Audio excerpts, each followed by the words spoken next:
Hey, everybody. So, ever since the attack on Charlie Kirk last week, Donald Trump and his crew have been roiling the waters. They've been using that tragedy to stir up anger against their political enemies. And their rhetoric about how most of the political violence in America comes from the left, I just have to say right from the start, that narrative is just false, first of all. And anyone who cares to do a little honest research can easily prove that it's false. So now I'm watching Christians and even some pastors, unfortunately, mobilize around what's really an egregiously false narrative about how rhetoric from the left somehow caused Charlie Kirk's murder. I mean, that's ludicrous. It's patently false. I'll be making videos about that. And an awful lot of Christians are spreading that false narrative. But here's the thing. If you've listened to me for a while, you'll know that this is nothing new, and it didn't just start last week. I've said for years that Trump is a specific, recognizable kind of politician. He's a demagogue, and demagogues are going to demagogue all the time. So nothing about the way that he's weaponizing this tragedy will surprise most of us. He's using this senseless act of violence to tighten his grip on his followers, and he's using it to try to silence dissent, because that's what demagogues do. Demagogues thrive in a heightened environment. They thrive on conflict and division. So where there isn't enough conflict and division, they're going to intentionally stir it up. That's what they do. And demagogues choose their audience. Their audience doesn't really choose them. Demagogues choose the people that they're going to be speaking to that they think will be most useful, which is why Trump makes so many of these really cringy appeals to people of faith, because he knows that traditionally minded religious people are going to be the most susceptible to his specific cultural appeals. So he's built an audience that does include an awful lot of white evangelicals. Demagogues like Donald Trump, they spend years lying to their audience. I mean, you can see this throughout history and all over the world. They spend years lying to their audience and, exaggerating, amplifying every perceived injustice that the audience might feel, until they finally spin their followers into a confused frenzy, until they've turned them really into a mob. And then they weaponize that mob against the demagogue's opponents. So, they do it either politically or, if necessary, using force. And that's exactly what happened on January 6th. So we have an example of it. So what we're seeing today with Trump's rhetoric about left-wing violence and what we saw on January 6th, 2021, all of that was predictable. And a lot of us have predicted these things for years. I wrote my first book about Trump in 2020, long before the January 6th attack. But I warned in that book about the things that we're seeing right now. I warned about the increasing authoritarian power grabs, the disinformation, the intentional dividing of the nation. And most of all, I warned that Trump was capturing the conscience of Christians who followed him. So here we are, where this Sunday, thousands of pastors across the country, I've heard this from so many people, they went beyond simply preaching against the violence that took Charlie Kirk's life, which of course they should talk about that. They went beyond that and held Kirk up as some kind of a great Christian example, and they railed against the left, who they blamed for his death. And it's just a disgusting message on both counts. So once again, they prove the point that a lot of us have been making for so many years now. Donald Trump owns the conscience of, unfortunately, millions of Christians in America. And when Christians exchange Jesus for any demagogue, that's going to lead to really bad consequences for the world. And again, this all starts with Trump's intentional political style. You can go back to any rally speech that Trump gave in any of his campaigns, and you'll hear it. From his first speech announcing his presidency, where he said really some shocking and disgusting things about immigrants, to literally every campaign speech that he's made since then, he intentionally paints this distorted picture of a world that's filled with hatred and violence. And he tells his followers that he alone can fix it. And most of the people cheering for him, unfortunately, call themselves Christians. And he tells his followers that the rest of the country is out to get them, that anyone who opposes Trump opposes them. And by describing the world in this way, he invites them in every speech to take on his twisted, dark, and distorted view of their neighbors. And this is such an obvious fact about our politics today that I don't think I have to prove that, because anyone listening to me can easily prove this for yourselves. I invite anyone who wants to challenge this description I'm giving of Trump's political style, just go find one rally speech, even one, from the hundreds of Trump rallies that are still publicly available online going back to 2015. I invite you to find one that doesn't fit the pattern I just laid out. And you can't do it. I'll just, spoiler alert, you can't do it.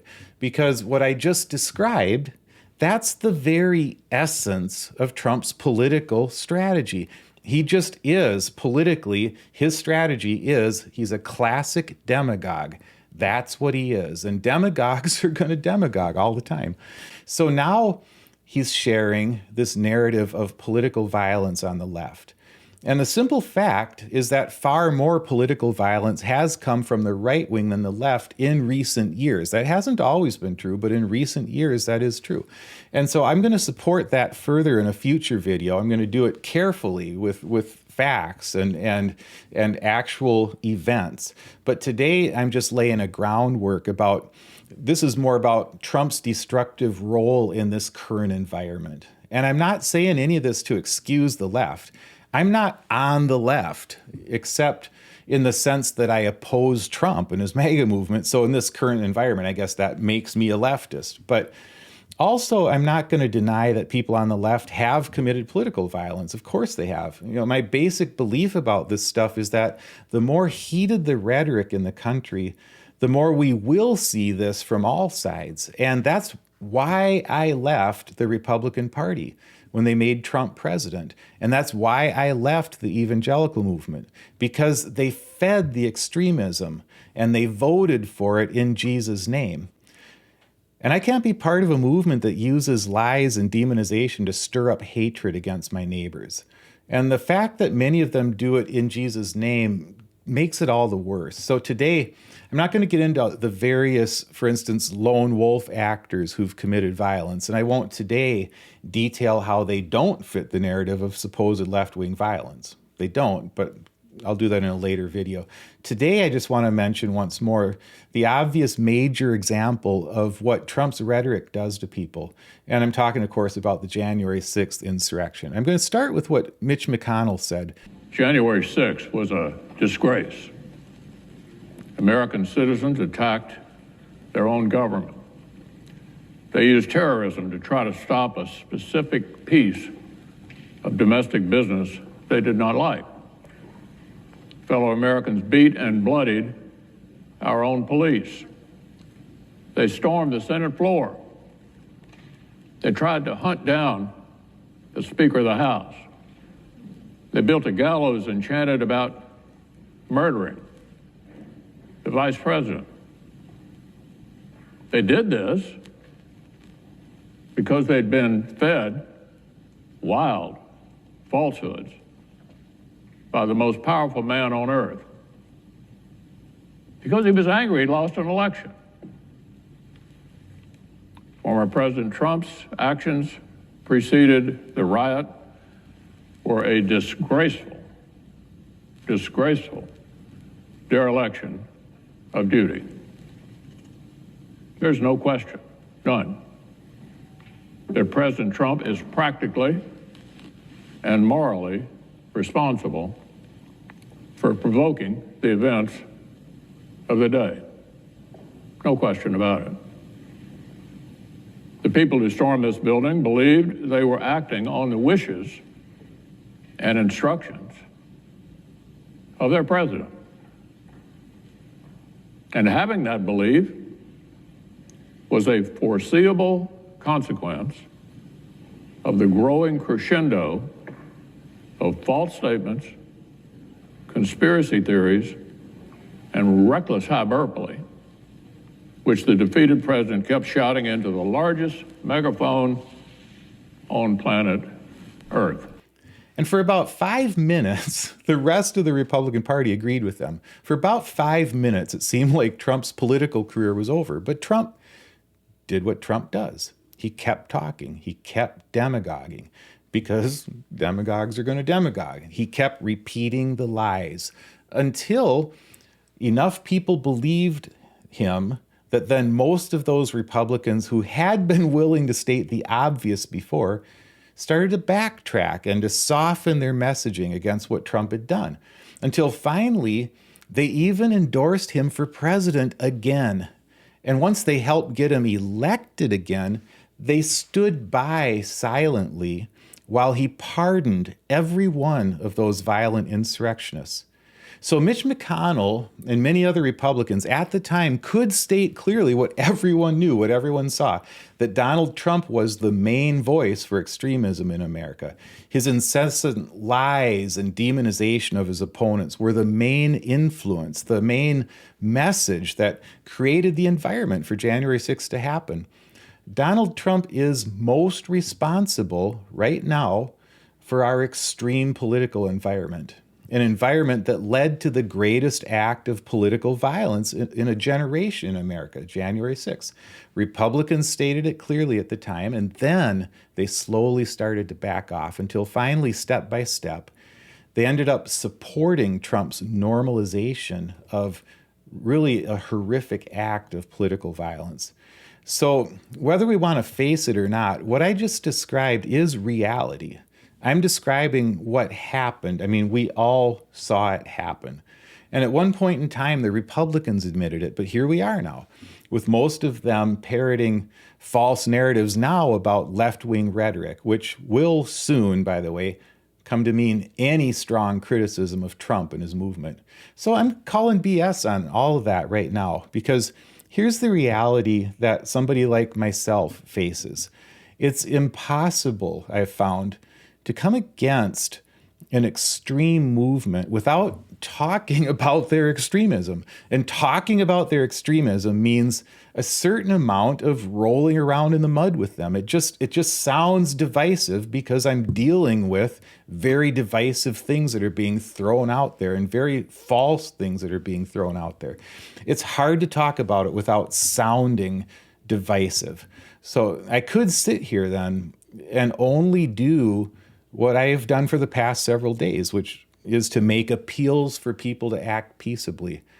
And that's important, but it's not enough. That is the right message for a moment in time, of course, and I'm sure I'm going to have to repeat that message from time to time. But at its core, extremism thrives in an environment of lies. Those people who attacked the Capitol on January 6th were lied to. That's the main thing we know about all of them, is that they were lied to incessantly. And those lies fed their extremism. Mitch McConnell was exactly right about that.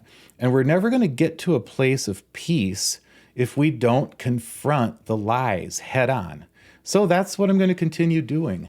And I fully understand that I'm going to continue to get comments from people sometimes with all the same pushback that I've gotten for years. What about so-and-so? Both sides do it. You've got Trump derangement syndrome, and on and on.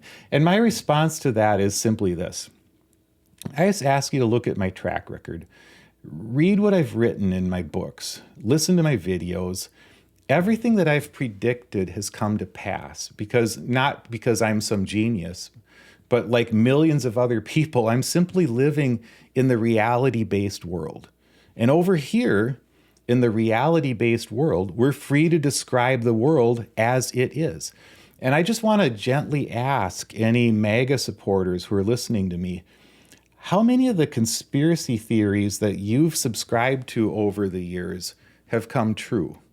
In the years since you started following Trump, how many times have you had to change your mind about something that you thought you cared deeply about because Trump changed his mind? How many facts are you choosing to ignore just so you can make sense of the world? And I'll tell you the truth. I haven't had to change my mind about anything important when it comes to Trump. When I reread the book that I wrote in 2020, and when I reread the book I wrote in 2024, the events that have happened since have only confirmed what I and millions of other people saw from the start. Donald Trump, just very simply, is dividing our nation as a political strategy. He's turning his followers against their neighbors as a political strategy. And our country is showing more and more signs of instability because of it. So here's another opportunity to start to rethink everything. And when I ask someone to rethink everything, you just need to know I've been in that process for about 10 years now. And it's not always comfortable, but it's good and it's worth it. So thanks for listening.